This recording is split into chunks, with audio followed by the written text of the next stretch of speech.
All right, everyone. Hello. Welcome to September 1st, 2021 meeting of sig-auth. Let's kick it off.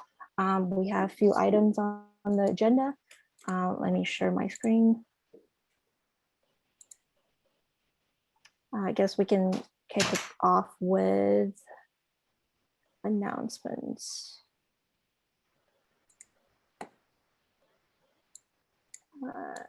We have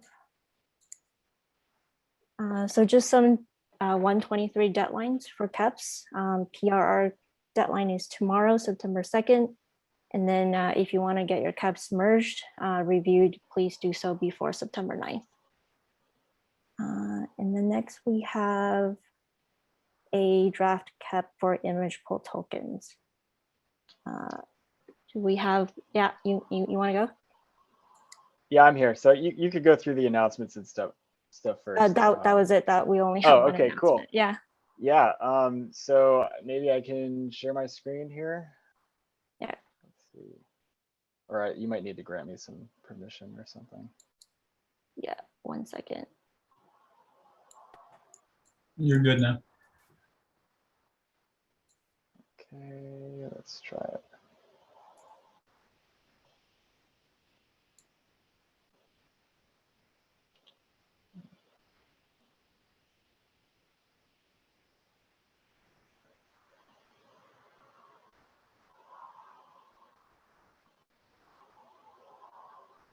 Okay, can everyone see that? Yep. Cool. So I'm Mike Toffin. I've been around Kubernetes for a while. It's been a while since I've been in sig-auth, so it's great to see all of you again. Let me actually, before I get started, can somebody take notes as we discuss this? Yeah, we can all take notes. Awesome, thank you.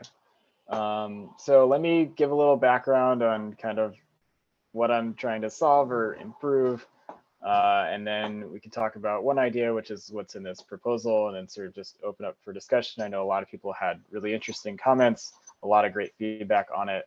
There's different approaches to this, maybe potentially totally different APIs that we'd consider. So that's what I'm really interested in hearing about from y'all today.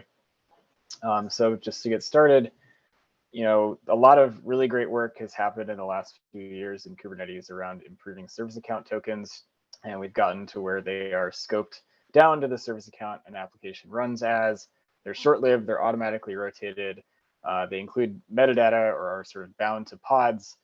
And these are all really great security improvements. But there is sort of one gap, or at least in my opinion, a gap, which is pulling images.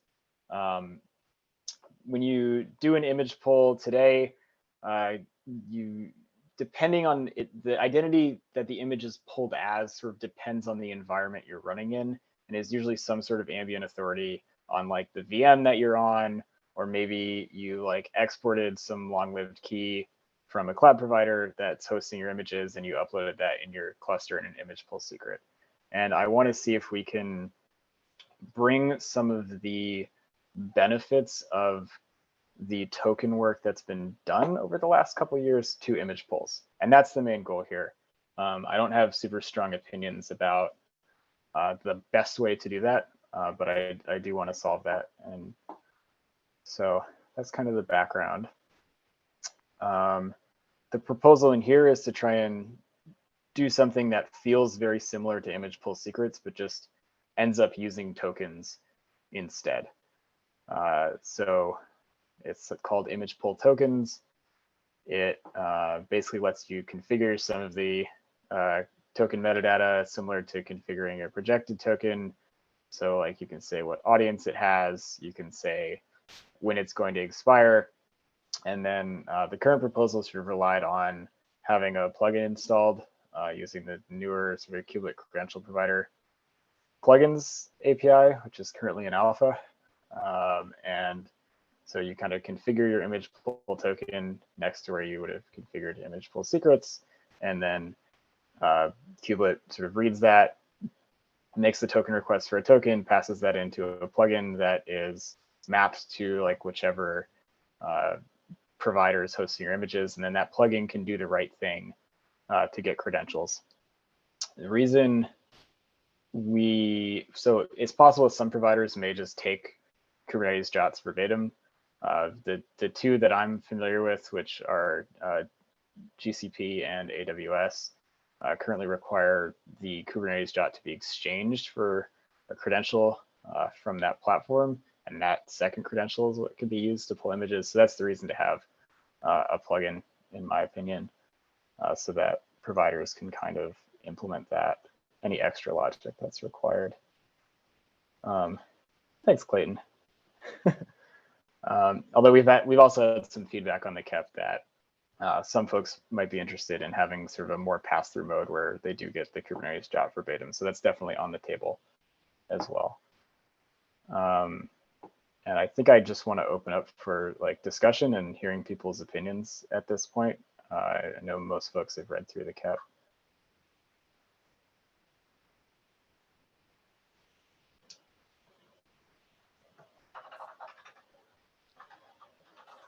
Mika has a hand up.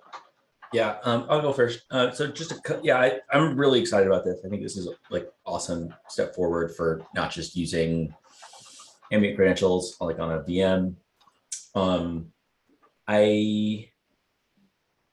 I do. So this seems a lot like what we're doing already for CSI.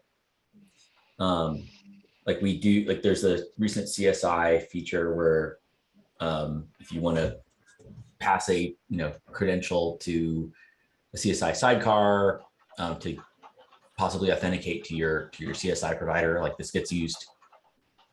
I'd love to see this.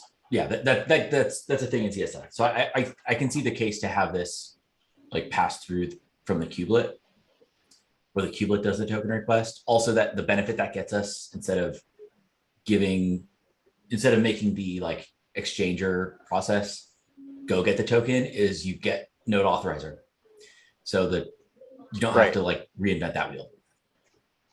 Right. Yeah, I guess would you still get node authorizer? I get a lot of like plugins sometimes just use kubelet's credentials to do that. So I guess you'd still get node authorizer via kubelet by way of kubelet. Yeah. I think I do agree with kubelet doing the exchange though. I don't see a reason to duplicate it. Cool. Can you, or is that the link, Mike? Thank you. Yeah, that's the KEP. I think it GA'd in 122, if I recall correctly.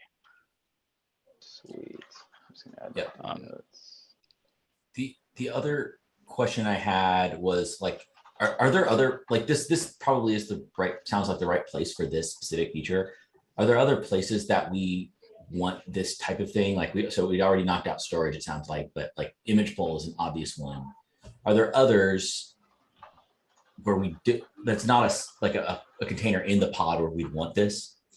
And do we always want to only support the service account of the pod? Like, is there a secondary identity that we'd ever want to leverage? Like, maybe that's just like a non-goal, but like, I'm thinking if I wanted a secondary identity for image pull creds, and so I can use the same maybe client ID. No, maybe it's a really good question. Both, like there's maybe arguments for like granting the separate identity permission to pull the image as sort of an infrastructure thing, but you don't actually want the workload in the pod to have permission to pull images, right? Like and you outlined some other like good areas where you might want like an infrastructure identity or even separate ones. I didn't have that in here because it sort of felt like we'd have to like extend Kubernetes service accounts to enable that. Right. I didn't really want to step into that territory. And maybe the audience just takes care of that. So maybe that's not a thing. But audience this is like might be enough. Yeah, like audience might be enough just because like all of the things that plug into a node ultimately are, I can't count the number of times I've actually gone and looked what a daemon set's permissions were, and they were terrifyingly broad, right? Like our node authorizer was a great step for the kubelet, and then, people just shove daemon sets that are root on the whole cluster onto every node. So it doesn't really matter too much. So, finding a way to tie it either for daemon sets that are intended to be node infrastructures, like a logical extension of the CSI pattern, CNI, CNI, I hate to say this isn't really this group's responsibility. At some point, CNI might be better positioned looking more modern. since a lot of what CNI is doing is tied into cube lifecycle as much or more so than storage. Certainly things like there's no real reason for a node to go back and talk to the control plane when a controller could have just talked to the control plane up front for a pod. So longer term, there's some avenues there. Audience might be enough for a lot of people. I guess I just had a really good example and I completely forgot it. Oh, plugins that want to go for it. Yeah. And act on a workload's behalf are a second example. So like think about like a Jenkins plugin, or sorry, not Jenkins plugin, a job running as part of a any sort of like delegated authority where you want to scope it down on the way out. Yeah. Right, and have that come back out and somebody be able to take advantage of it. Yeah. Yeah. I think, yeah, it does sound like there's a lot of use cases for that. I don't know. Audience might be enough for a lot of people. I know Google, we have this like goofy quirk where the audience has to be set to the name of the workload pool that like the provider's registered in. So that kind of fixes the name of the audience in our case and makes it not usable for like scoping down delegated authority. I don't know if that's just a quirk of our platform or if other people have similar. Well, in Istio, in service identity and Spiffy, I think one of the original goals with the service account token was to open the door for more of the extension. We kind of got through the first 3 phases of stuff we discussed like almost 4 years now ago, it seems. I don't actually, is it 3 or 4 years? I don't remember. Is the idea of sidecars that are half infrastructure, half workload, also being able to more concretely tie between service account and external identity. It's not that this proposal has to take it into account, but it was definitely within the remit for service tokens originally to open the door for people to inject and run their own infrastructure. Yeah, okay. Got it. Let me go to Tahir. I'm going to try and get through the hands here. Well, can I say one other really quick thing too is like in the AWS case about like audiences, I think we have like a max of 5 audiences per OIDC provider. So like right now everyone's just using 1 in AWS. Okay, now this is 2. We have 4, 3 more, but like that's not a lot to work with. It's not a lot, no. Yeah. I think it's like my sort of half-formed opinion is like roles are the thing, right? Like you want to eventually map to something that has a role or just map to a role that you're acting as, and that's the like thing that defines scope. And so maybe, I mean, I sort of hate to say that like it has to like be in the plugins because it's really pretty provider specific, but it does sort of feel that way.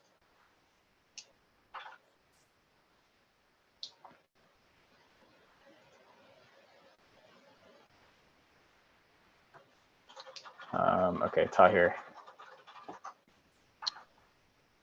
Yeah, I was wondering, so it seems like using this is going to require the user, like the end user who's creating their pods, to kind of opt in every single time.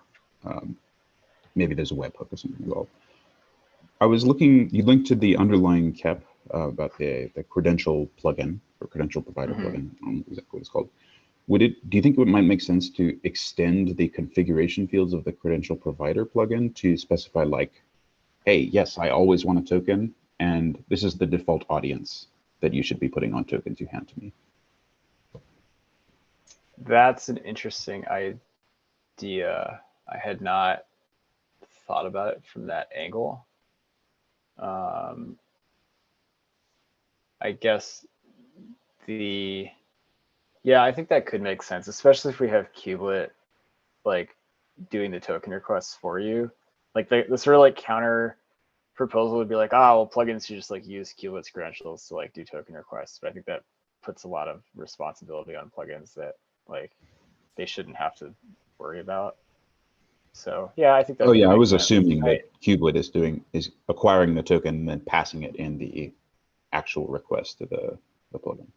Yeah, it's sort of like I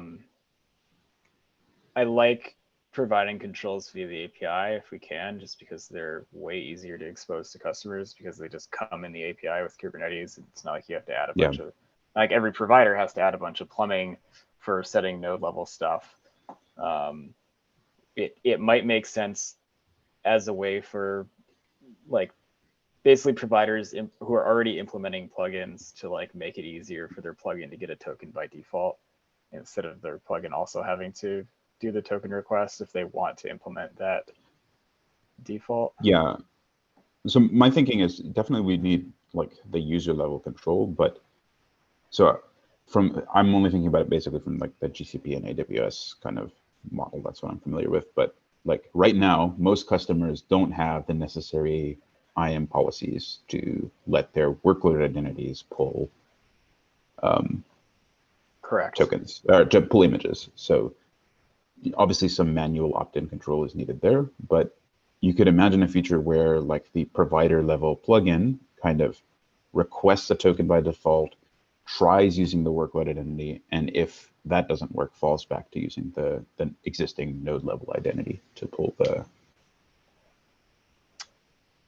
Yeah, that is another thing I'm thinking about is whether we should fall back to the existing node level identity or not if you configure this. Maybe just in the default scenario where the user hasn't like specified anything, but in the scenario where they do, it's like maybe more reliable to fall back because they get a backup. But like if they're sort of indicating they're trying to scope the authority down, then maybe you don't want to fall back because it's sort of a privilege escalation. Yeah. Yeah, I think to Tahir's point, I mean, for better or worse, we already do have the credential provider configuration. And there are like not a lot, but there are some fairly low-level bits being exposed in the API as proposed, especially like expiration seconds, provider data, raw extension. One thing we could do is expose in credential provider configuration, see how far we get, and then consider hoisting into the API. Yeah.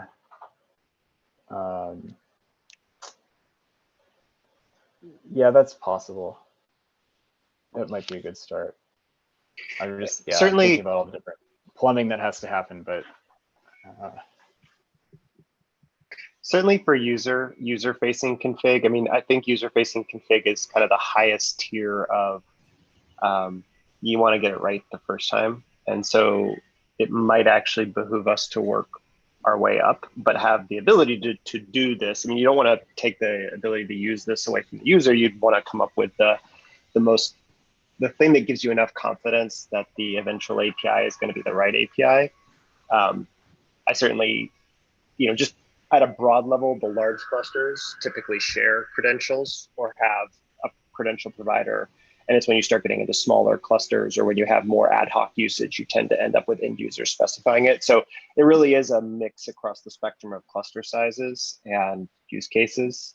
And certainly working from the bottom does have at least the advantage. Working up from the bottom at least has the advantage of having the opportunity to undo mistakes or to gain experience with easier it. to say don't do that anymore, and you don't have as many people who are depending on it. Right. And certainly like inline CSI plugins, it should, in theory, be possible to use an inline CS plugin today to demonstrate this API to test the idea before the actual API is in. Can you expand on that a little? I mean, it's been a while since I may be completely wrong, but like inline CSI plugins, I thought had free key value parameters that could be used to emulate some of this. Okay. Emulate yeah, the full I'm just API not super familiar with it. That's all. CSI actually supports passing service count tokens to drivers today. I meant a custom type that would take these attributes that would then, the CSI plugin would get these attributes and then ask for the token directly. And maybe the necessary glue isn't there on the inline volumes, Yeah. although I swear it was requested as part of the, let me take a look. Yeah, I guess, I mean, you can definitely assume do that to get a token in your file system. It just wouldn't be the plumbing through to the image pull process, right? Yeah, and it would be more of a giving us room to test the idea, like having a special CSI plugin. Like all CSI plugins are under admin control effectively, and so if there was a specific CSI plugin that we tested the idea with in the kubelet that it cherry picked off and then didn't pass it on, but it was elided from the pod spec at the kubelet level to test the concept in an alpha form, you'd effectively be able to do, you could test this and go through it. And I don't know how, it's not the end of the world to have like a special case ephemeral, volume type, maybe a hard-coded special case name for the plugin name that acts as a special case. Then we could test that and then pull it out or say that's the alpha version. And then now that we have experience with it, we've gotten the lower level stuff in place. So you're suggesting just smuggling this configuration data, like pretending it's a smuggling, CSI, not actually involved. Smuggling is exactly the word that I would use. And to be fair, I think there are use cases. For instance, I wouldn't be surprised if Tecton and other build things might actually concretely have a use case today for getting a pull token mounted into their pod. I don't know that that'd be the most compelling use case for them, but like thinking through the implications of that would be a potential exploration. Okay, yeah, that's pretty interesting. Worth thinking about. Dimitri has a hand. Hey folks, first time in the meeting, so forgive potentially too simplistic Welcome. questions. Thank you. So I did leave a few comments on the specs. One of the comments I had was really kind of talking or asking, how do we actually envision users using this API? What I'm kind of stuck on is that, if I imagine coming into a, I don't know, GKE cluster or something like that, right? I guess I would imagine that I wouldn't have to be creating this, image pool token spec for every single pod that I spin up right now. Maybe there's some kind of a webhook that's filling this automatically, but then I would ask, is this really the kind of the ideal design for this API where for every single pod you would have to be, filling out more or less the same details? From at least my understanding that they would be more or less the same details. Should this be, so for example, for the existing credential providers, as far as I understand, they're kind of a more of a cluster level concept. Should this be elevated to that level? Should the users really be thinking about this kind of configuration at a per pod level versus something greater? I can understand there might be. I think it's a really good point, and I think sort of similar to what Tahir was suggesting with maybe moving this into the credential provider config to start, right? Where any cloud provider who's doing managed Kubernetes could set that up for you, and it wouldn't even need a webhook, and you would pretty much be able to ignore it until you have to do something special like straddle identity pools and migrate between them or something. Yeah, to add a little bit of context of why I'm interested in this is, we install configuration onto, Kubernetes configuration onto different clusters. And we also, fiddle around with the images that are referenced by that configuration. And that kind of happens transparently, from the user perspective. So they're not really thinking about individual images. And so from, for our use case, it's very beneficial to decouple the user who is installing some, piece of Kubernetes software from the user who may be, or the cluster operator who's configuring what the cluster can kind of access. Because otherwise you end up with low level details leaking out to this higher level activity. Yeah, it definitely makes sense, like making sure the sort of administrator and developer concerns are separated. What do people think about, like, if we somehow added something to like namespaces for this sort of use case? Like, you can specify the defaults for an entire Kubernetes namespace and say, so like I'm thinking of a specific scenario that I know we have in like our on-prem products, which is that customers are using image pull secrets today. They pretty much like there's basically one image pull identity for the entire cluster that's just uploaded in image pull secrets.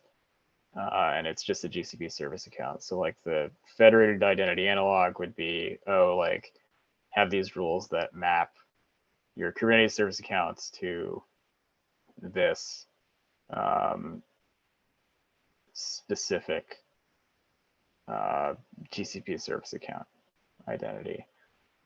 And maybe we could like configure that on a per namespace or per cluster basis. Maybe that to make that really simple, it does require coming up with like a special identities that don't exist today in Kubernetes. So I think one of Yeah, go ahead. I'm just I was just going to say, just kind of think a little bit. So I was kind of thinking on my own, like, well, does the namespace level attachment kind of make more sense? And I'm still, I don't know, there's still something off with it, right? Because, you keep on, let's say, creating new namespace as a user of a cluster, and yet again, you kind of have to, really worry about this, what at least I consider a lower level detail. So anyway, that's just all I want to add. Got it. Yeah, thank you. And it's worth pointing out with images too, like this has been a long-standing problem in Kube. If you have different people using the same machine, if you have different people with two different sets of pods on the same node, there's really nothing that prevents the other user from accessing the images pulled by someone else. Certainly there's a mitigation that went into the kubelet a very long time ago, which is always pull, which forces a pull attempt, which is super inefficient. One of the things we always talked about coming back to was a more effective separation of, there's images that you have access to because of the infrastructure, and it's certainly possible that that image could be pulled and pushed into your own special, right? Like there's no reason that might not be the same image from multiple different sources. So there's infrastructure, and then there's probably like organizational or kind of like a broad user group domain, which is kind of that halfway between namespace, halfway between cluster level, but sitting above the infrastructure layer. And then you start getting into end users who, for whatever reason, their administrative teams don't provide, and you want to give them a way that they can use those images. Looking for an approach that lets us think about those with kind of the same concepts, even if they're used differently. We've had pull secrets for a long time. You can shove pull secrets in with a controller.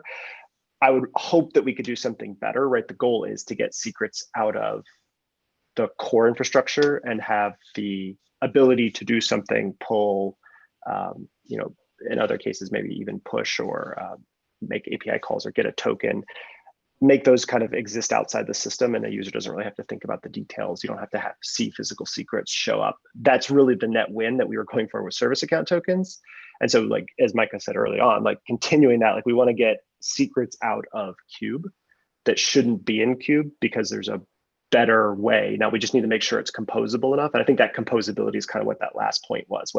What's the right level of injecting one of these kinds of secrets for a user, or allowing a user that still avoids using a secret and instead focuses on some interplay. And like that's kind of where the composability of writing a secret is super composable, because you can write a secret with a controller, auto update the service account, and things just work. If we had a really specific approach that was, maybe 2 or 3 different, technology choices at credential provider for infrastructure, maybe one for shared, and then one for the end user, I feel like that'd be a missed opportunity to say, is there a common thing we're going for? That was partially that suggestion around thinking about the CSI plugins. Like, how can we use the idea of maybe CSI plugins injecting pull secrets or plugins in general injecting pull secrets to make the permission right a little bit more abstracted from the pod, from the kubelet, but keep each of those 3 layers of separation for use case. Yeah, where's that spec in CSI today? It's on the the reference of the ephemeral volume spec, and that's just an example. Okay, so I mean, it's even still in the pod, yeah. There are a couple of like some of the different credential provider plugins that are out there. You know, there are CSI plugins that are attempting to, or they're plugins to the storage system that are not really concerned with storage, but file-based data access. This is a little bit different of a use case. It's a little bit like the downward API in a sense. We're trying to inject data that the kubelet can service. We need to make sure that we don't, have confused deputy and other problems, but we're trying to get at that same problem. Yeah, Also, exactly. this was said in chat, but it is not on the pod. It's actually on a cluster level object. Okay. The CSI driver object. Yeah, right now I feel like if I was going to put it anywhere, not the pod, I'd put it on the Kubernetes service account. But that's also sort of my mental dumping ground for everything identity related. So maybe it's not like the most appropriate. Mo, you've had a hand up for a while. Yeah. So stepping back a little bit, so I can see how like just sort of expanding the config of the, I forget if they're still alpha, the kubelet. They're still alpha, yeah. So certainly that is a place that we could experiment and expand, because there's no contract yet, right? Like we're still learning and going, and that's the best time to make changes.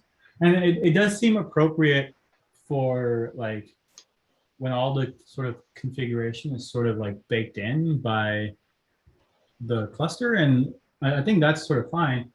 What I would want to like still consider is use cases where, like, if you're using something like GKE or AKS, but you just for whatever reason you insist on using your own private registry that isn't hosted by those providers, right? I would still like this type of functionality to be present in that scenario, right? I don't want to copy some, can pull any image token from my private registry into the cluster, because I really lost a lot of the benefits by just sticking it in a Kubernetes secret, right? Like the authorization domain is pretty inflexible.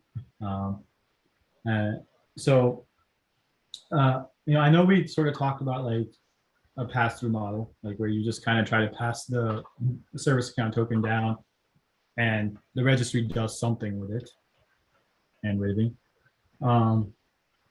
Maybe a better thing than pass-through is something more like what we do for token review or admission review with webhooks, which is we send a larger set of data as a JSON blob. Like one of the fields would be the token, almost certainly, like here's a token with this audience. But I'm curious if you think like the cases where like the GCP and stuff, where like there's this need for this credential exchange, if a lot of that need would be alleviated if there was just more data included. I assume these web services that can be improved over time. Like they don't like they don't have to stay static, right? So it's a little strange to me. Like I understand why like kubectl client go credential plugins exist, because they exist normally on a client machine, like an end user machine, right? It's not a web service. So like you can't like update the end user's machine to like magically figure out like some token or something, right? But if we gave more data to these backends, do you feel like we could get to a place where we don't necessarily need all these binaries that effectively do these exchanges? I think like,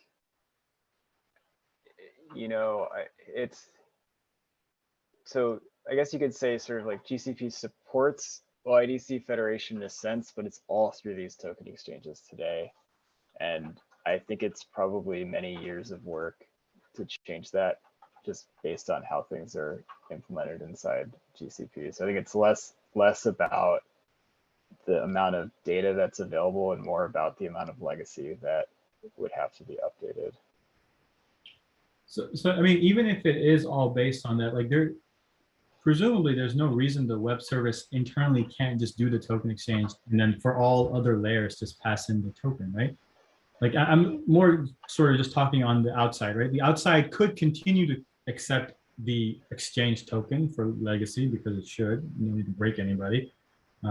It's more of just enhancing it to like, hey, that code that you were going to put in that exchange binary, also just put it in the service. And if it happens to look like this Kubernetes base 64 encoded JSON, I don't know, exchange token request, do the exchange internally and then also just pass the new token through, right?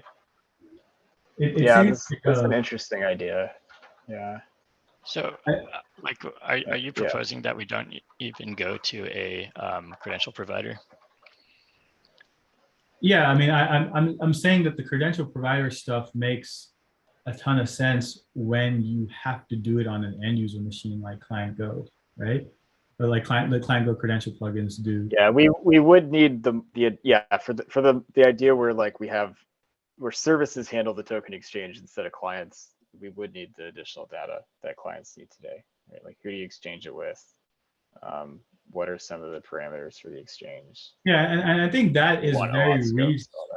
Yeah, I think that's very reasonable, especially since like originally I was like, oh, I wonder if you could stick it in the service account token. I was like, oh no, because then it looks trusted. Like it has the signature of the service account token around it, and that's probably not what we want.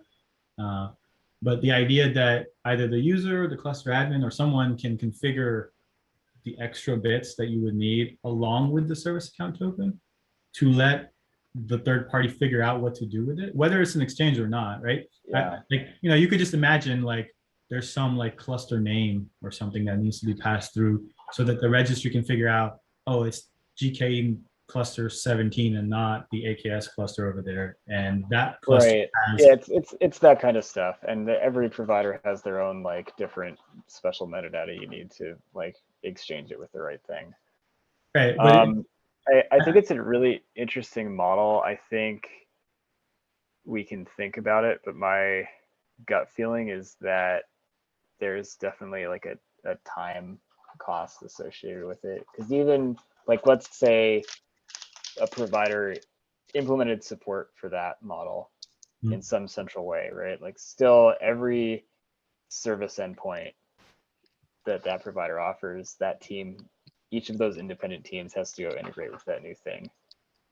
And so like somebody would have to fight inside their company to like get buy-in from all those teams and get those integrations. And I think that probably just takes a lot of time. But does everyone need to change? Like I'm more thinking of this as an additional thing. You don't like I'm not even saying that you wouldn't do this in conjunction with maybe enhancement to the credential provider configuration. I think you could totally do that and continue to support those exchanges. I'm more to like when you control the whole stack end to end, this really does start to feel like just cluster config. It doesn't really look like pod config or namespace config. It's just config in the cluster of how do you tell the registry, this is the sort of public keys that issue tokens for this cluster, figure it out, like do whatever you need to do here, put your binaries wherever you want. That seems very reasonable.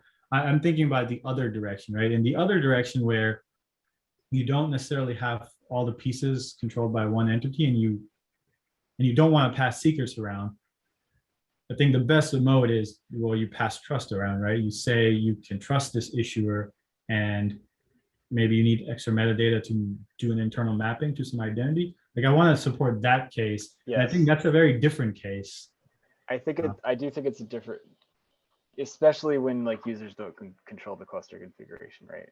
That was like one of your comments on the cap, like, hey, I'm going to be running on your, like, say, one of these managed platforms, and that platform is going to implement some plugins, but like they maybe don't care about some of their competitors, like compatibility with some of their competitors, and that's going to be really annoying for me. And I think Right. that's a really valid concern.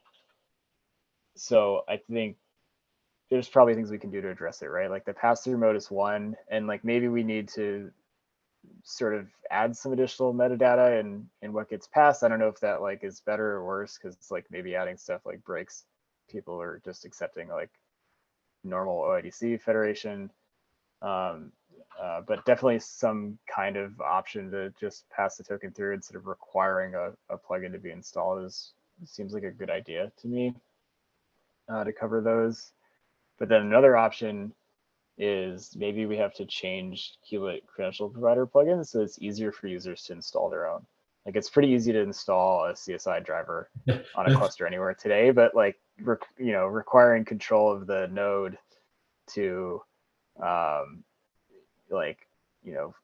install one of these binaries and then go like edit a shared config file on that node to like add a credential provider plugin is maybe not the most extensible model, and maybe we want to change that.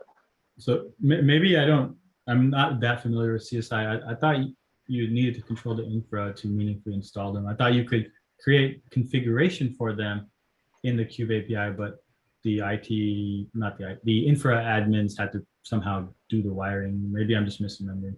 I might just be I'm also super not familiar with CSI, but I thought CSI drivers you can as an unprivileged user. Well, you have to be like cluster root, but you don't need direct access to the nodes. Like you can deploy your CSI driver as a daemon set and then deploy the configuration to make the driver use it. Yeah, there is a CSI driver object, which is just to initialize the driver. But apart from that, like CSI also offers these sidecars that will do the registration with Kubelet for you. Okay, I'm just not that familiar with CSI. You do need the ability to launch privileged pods in order to meaningfully implement a CSI driver. And you do need to be able to pull the image, so there's maybe a bit of a chicken egg here as well. That's true. I know David has his hand up. Just a quick thing. What was I going to say? Have we considered so like a weird like zombie thing in between the credential plugin thing and the pass-through thing I was thinking like if we insist on having like binaries that users can execute or that need to be executed for these exchanges, and that's just the only way to do it, maybe needs to be some mechanism to specify like here's another container in my pod image that contains the binary I need you to use. There's some specification for what data gets passed in. Kubelet execs that, and you could imagine that could be overridden with webhooks, or it's defaulted by whatever the cluster's defaults are. Right? Like, does that kind of make sense? Like, it's basically like, well, you're already like allowing the execution of effectively arbitrary code by running a container in the pod. Maybe you need to also specify another container that lets you specify the plugins you need to do the exchanges. Does that make sense? Does it make any sense? It might make sense. I'm trying to think about like separation of concerns, and like we've talked about this mostly being in sort of cluster administrator thing that they'd want to configure and like not sort of burdening the pod spec or the developer with. Yeah, it's sort of like the override, right? Like if you for some reason don't want the clusters config because the registry is different, right? That would avoid all the like concerns of like, I won't support my competitor's token exchange plugin. Well, it doesn't matter if you don't support it. You support me executing code, so I'm going to execute code for their plugin and move on. Yeah, so it's sort of like instead of changing. Well, I guess we're sort of adding something that's like Kubelet credential providers in that case. It's sort of instead of changing the existing spec for it, we just like have another side channel that lets you do the same thing. All right, I'm going for it. It's reasonable. Go, David. Go, David. So the Kubelet credential provider today has the notion of a key ring that allows someone to separate different image registries and say, for this image registry, I will provide these credentials for pods. In thinking about your proposal here, it happens to line up nicely with something like the OpenShift internal image registry, right? It actually does accept service account tokens. And I can imagine myself looking at this and saying, you know what I'd really like to be able to do? I'd like to be able to say on every kubelet, if you see a request for an image pull from the internal image registry, I would like you to get the service account token for the service account running this pod and use that for the image pull. Is that a sort of mechanism that you would be interested in? It seems like it would be very similar for your idea of plugins. Yes, I would consider that for sure as an option in the credential provider configuration to have sort of the same default for images from certain registries. Okay. Yeah, it's similar. So yeah, so that would be sort of like the pass-through version of that configuration. And I'd also want a plugin version to say, like, if the image is coming from GCR, just get a token and go to our plugin with the token. Don't require users to configure it. Okay, that makes sense. Yeah. Thanks. Cool. Yeah, okay, awesome discussion so far. Any other thoughts? I'm gonna have to rewatch this recording. Yeah, one comment is the credential provider improvements and actually the initial KEP both went through sig-node. And I know that there have been some activity there, development activity still. So I would definitely get them involved once you, I guess, incorporate the changes. So I'm not sure who should own, who should be the owning KEP. I think either is fine, maybe sig-node because they owned the last one. But yeah. Okay. Yeah, I'll definitely talk to sig-node.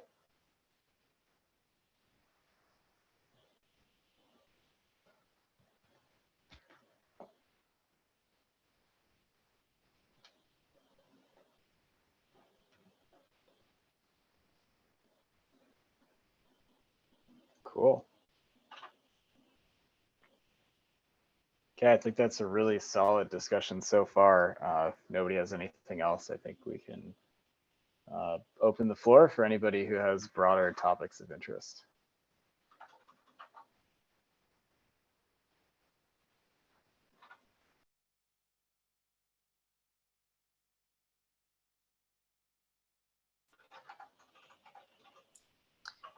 If there's nothing else, we could also look at CI flakes and CI test grids. Yeah, let's do it. All right.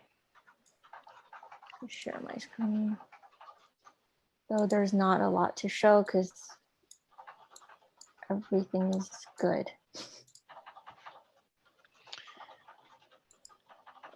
Can you see my screen? Yep. There's this, and there's nothing here.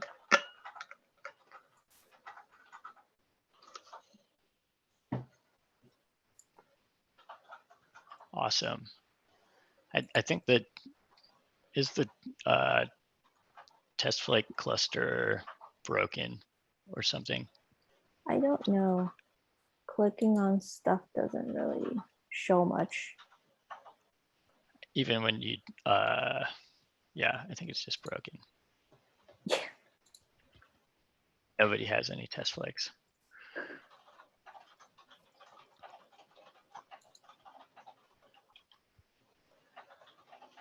Awesome. So yeah, I guess that concludes everything in the agenda. Does anybody else have anything else they want to talk about?